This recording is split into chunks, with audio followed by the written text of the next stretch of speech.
Aujourd'hui, je te présente un jeu coup de cœur qui sera plaire à tous les amateurs de voyage et à toute personne qui désire en apprendre davantage sur l'Asie tout en s'amusant. Ça s'appelle Terrain de jeu l'Asie. Ce jeu est l'action d'une collaboration entre Fast4 et Monsieur Olivier alias le prof nomade. Pourquoi ce surnom? Tout simplement parce qu'Olivier est un enseignant passionné par le voyage et qu'il adore partager ses expériences aux jeunes par le biais de ce jeu, mais aussi par des vidéos puis des livres qu'il a créés. Pour jouer à ce jeu, tu dois idéalement avoir 8 ans et plus parce que ça nécessite un minimum de connaissances telles que savoir c'est quoi un drapeau et c'est quoi un pays. Mais t'as pas besoin d'avoir de réelles connaissances sur l'Asie pour avoir du plaisir à y jouer.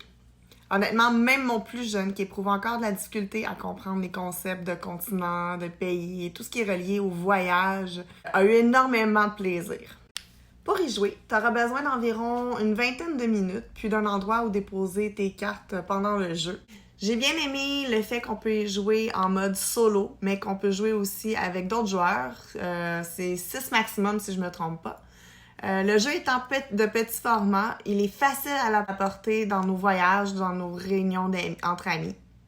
Le boîtier comprend des cartes questions avec 2 niveaux de difficulté. Touriste pour les niveaux débutants et intermédiaires, puis Globetrotter pour les joueurs qui ont plus de connaissances sur le sujet. D'ailleurs, il y a un manuel d'instruction qui a une double utilité parce que ça sert aussi de poster, ce qui est vraiment génial. Les cartes sont divisées en 6 catégories représentant ici les 6 régions de l'Asie. Tu trouveras au verso, comme ça ici, un écuisson.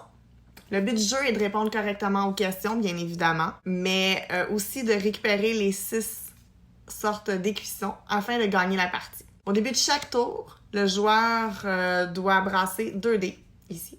Il y en a un qui indique la catégorie de questions à laquelle il devra répondre et l'autre, une action qu'il devra faire. Pendant la partie, les joueurs pourraient devoir choisir un autre joueur parmi ses adversaires afin d'allier leurs connaissances pour répondre aux questions et les deux vont pouvoir gagner des écussons s'ils réussissent à répondre correctement.